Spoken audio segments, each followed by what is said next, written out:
आज तक आपके साथ मैं नेहा बातन 2 बजे के बुलेटिन की शुरुआत इस वक्त की बड़ी खबर के साथ करेंगे। हुर्रियत नेता यासीन मलिक ने प्रेस कॉन्फ्रेंस कर झूठ बोला। आज तक की टीम से मारपीट पर यासीन ने न सिर्फ सफेद झूठ बोला बल्कि उल्टे मीडिया पर ही आरोप जड़ दिया। आज तक संवाददाता कमलजीत यासीन की बहन के बुलावे पर स्टिंग ऑपरेशन पर यासीन मलिक की प्रतिक्रिया लेने पहुंची थी उनके घर, लेकिन स्टिंग के सवाल पर वो भड़क गए। उसके बाद उन्होंने कमलजीत संधू का मोबाइल तोड़ दिया और कैमरामैन के साथ भी बदसलूकी की। लेकिन प्रेस कॉन्फ्रेंस करके यासीन मलिक ने इन सारे आरोपों को नकार दिया और सफेद झूठ बोला। उन्होंने छुपाई घर पर बुलाने की बात, जबकि खुद फोन करके आज तक के रिपोर्टर को घर बुलाया गया था ताकि वो स्टिंग ऑपरेशन पर जवाब दे सके। उन्होंने ये बात छुपाई और यासीन की बहन ने खुद फोन करके आज तक संवाददाता कमलजीत संधू को वहां बुलाया था, लेकिन जब वो वहां पहुंची तब उनके साथ बदसलूकी की गई, उनका फोन तोड़ दिया गया। लेकिन जब आज तक की टीम से गुंडागर्दी पर सवाल पूछे गए तो उन्होंने क्या कुछ कहा, सुनिए। रिपोर्टर जो अपने आप को आज तक की रिपोर्टर कहती है, कमलजीत, वो बेडरूम के दरवाजे पे खड़ी होगी क्योंकि मैंने उसका वर्षन सुना कि वो कहती है हमने इसको फोन किया और नीचे मेरी बहन को झूठ बोलती है कि हमारी अपॉइंटमेंट। ये दरवाजे पे खड़ी हो गई, ये सवालात वहां से शुरू हो। मैंने उसे कहा what is this going on. एक तमीज है, एक सिविलाइज्ड सोसाइटी के लोग किसी के घर जाएंगे, पहले वो उससे अपॉइंटमेंट लेते हैं, तो सीधी एक लड़की बेडरूम में दाखिल हो जाती है, न अलैक न सलैक, सीधे सवालात लेकर खड़ी हो जाती है।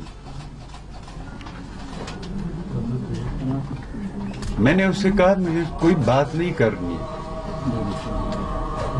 ये वहां से सवालात दोबारा शुरू हो। इसके हाथ में मोबाइल था, मुझे लग रहा था कि ये शूटिंग कर रही है, मैंने इसके हाथ से मोबाइल छीन लिया। रिपोर्ट मेरे वरिष्ठ सहयोगी राहुल कंवल इस वक्त हमारे साथ जुड़ गए। राहुल, सबसे पहले तो इस शर्मनाक घटना पर यासीन मलिक का सफेद झूठ सामने दिख रहा है। दूसरी हैरान कर देने वाली बात यह है कि अब यासीन मलिक की तमीज के पाठ पढ़ाएंगे जो खुद रिपोर्टर का मोबाइल तोड़ रहे हैं और कैमरा पर्सन के साथ बदसलूकी कर रहे हैं। सरासर झूठ बोल रहे हैं नेहा बातम। मैं आपको बताऊं कि यासीन मलिक की बहन को कमलजीत ने बताया कि वो कौन है, किस मकसद से आई हैं और क्यों जाना चाहती है। उनको बाकायदा उनके घर में बुलाया गया। यासीन मलिक के मैं घर गया हूं, ऐसे कोई घुस नहीं सकता। यासीन मलिक की बात सुनिए तो ऐसा लगता है कि कमलजीत बिन बताए उनके बेडरूम में घुस गई। उनकी बहन को बाकायदा बताया गया कि वो कौन है और किस मकसद से वहां पे आई हैं और उनको इन्वाइट किया गया। और अब यासीन मलिक ने, क्योंकि इनके पास सवालों के जवाब नहीं है, जो ऑपरेशन हुर्रियत आज तक ने चलाया, अब तक हुर्रियत का एक नेता नहीं बता पाया कि नईम खान ने जो कबूलनामा हमारे कैमरे पे दिया है उस पर उनका क्या कहना है। वो पैसे ले रहा है, कश्मीर में खुद कह रहा है कि मैं स्कूल जलाता हूं, हर आग जो कश्मीर में लगती है वो हुर्रियत लगाती। इस बयान पर, उसके एडमिशन पर हुर्रियत के नेताओं का क्या कहना है, इस पे खामोश हैं। हमें पत्रकारिता का पाठ पढ़ाएंगे। एक नंबर की गुंडागर्दी ये कर रहे हैं। हमारे वीडियो जर्नलिस्ट विनोद को इन्होंने मारा, उनके पीठ से खून निकल रहा था, उनकी शर्ट फाड़ दी गई, कैमरा कमलजीत का तोड़ दिया गया। किसी भी महिला पर, किसी पर भी हाथ इस तरीके से उठाना और फिर दूसरों को पाठ पढ़ा रहे हैं कि हम लोगों ने गलत किया, इस तरह का बर्ताव दिखाता है कि हुर्रियत इस वक्त बौखलाहट में है। क्योंकि अभी कुछ देर पहले मुझे महबूबा मुफ्ती का फोन आया, उन्होंने कहा कि कई सालों से हम ये जानते थे कि हुर्रियत के लोग ऐसा करते हैं, लेकिन अब तक सबूत नहीं था। हुर्रियत शुरुआत से ही कश्मीर में सिर्फ और सिर्फ अपना फायदा चाह रही है, वहां के लोगों का फायदा नहीं चाह रही है। पूरे कश्मीर में लोगों को शायद चिंता थी, शायद सवाल था, लेकिन वो अपने आप को हमदर्द के तौर पे दिखाते थे। पहली दफा कैमरे पे कैद है वो ठोस सबूत, जिसमें हुर्रियत के शीर्ष नेता ये मान रहे हैं कि उनको पैसा मिलता है पाकिस्तान से। हफीज सईद और सैयद अली आशा गिलानी की बातचीत होती है, मिलके वो आतंक का कैलेंडर बनाते हैं और हर स्कूल जिसमें आग लगती है उसको हुर्रियत आग लगाता है। ये हुर्रियत का खुद का नेता बोल रहा है। बहुत बहुत शुक्रिया राहुल इस तमाम जानकारी के लिए आपका। लेकिन कमलजीत संधू, आज तक की वो रिपोर्टर जिनके साथ बदसलूकी की गई और इसके बाद किस तरह से आज तक के खुलासे पर बौखलाए हुर्रियत नेता यासीन मलिक, खुद ही सुनिए कमलजीत की जुबानी क्या कुछ हुआ। हुर्रियत के नेता और JKLF के लीडर यासीन मलिक ने आज सुबह हमारे साथ बदसलूकी की। आज तक इंडिया टुडे के स्टिंग के बाद हम हुर्रियत के नेताओं से उनका रिएक्शन मांगना चाह रहे थे और इसी वजह से हमने पहले 2 बार उन्हें सुबह फोन कॉल किया और उसके बाद हम उनके पास पहुंचे। आपको बता दें, जब हम उनके घर पहुंचे तो उनकी बहन या उनके किसी रिलेटिव ने हमें ऊपर से ही बोला कि वो अंदर हैं, आप अंदर आ जाइए। जिसके बाद हमने अपने जूते उतारे, हम सीधा उन्हीं के घर पहुंचे। वहां पे वो अपने रूम के अंदर थे, लेकिन हम बाहर ही खड़े रहे।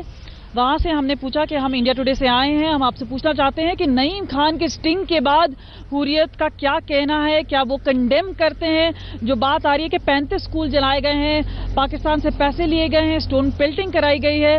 उसके बाद भड़के हुए वो बाहर आए, उन्होंने कहा कि हम उनका स्टिंग कर रहे हैं। हमने उन्हें कहा कि स्टिंग ऑपरेशन हो चुका है, हम सिर्फ रिएक्शन के लिए यहाँ पे आए हैं। उसके बाद उन्होंने मेरा फोन पकड़ा और बैग से फोन निकाल डाला, और आप देख सकते हैं किस तरह से ये जो फोन है उन्होंने छीन के तोड़ दिया। हमने उन्हें कहा ये करने की जरूरत नहीं है, अगर आप बोलते हैं हम सीधा सीधा घर छोड़ के चले जाएंगे, लेकिन वो मौका उन्होंने हमें नहीं दिया। मेरे साथ कैमरा पर्सन विनोद थे, वो समझ गए कि सिचुएशन थोड़ी खराब है, तुरंत वो कैमरा लेके पहले बाहर भागे। उन्होंने कैमरा कार के अंदर रखा और वापस मेरे लिए आए। जब वो आए तो यासिन मलिक काफी गुस्से में थे। फोन तोड़ने के कारण उनका हाथ कट गया था, जिसकी वजह से हाथ से खून बहने लगा। और जब उन्होंने विनोद कुमार को थप्पड़ मारा, आप देख सकते हैं पीछे ये जो खून के निशान हैं वो उनके हैं। जाहिर सी बात है काफी गुस्सा था, नाराजगी थी।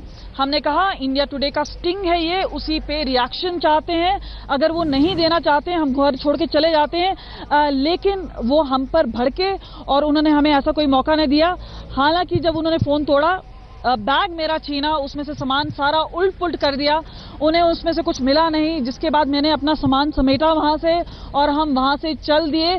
लेकिन बड़ा सवाल ये है कि क्यों वो जवाब देने के लिए राजी नहीं हुए, और उनको ऐसी क्या आपत्ति थी। उनके पास विकल्प था कि वो हमें बोलते कि हम घर छोड़ के चले जाएं, वो कह सकते थे हम इस पे रिएक्ट नहीं करना चाहते, लेकिन उन्होंने ऐसा कुछ नहीं किया। उन्होंने असॉल्ट किया आज तक की टीम को।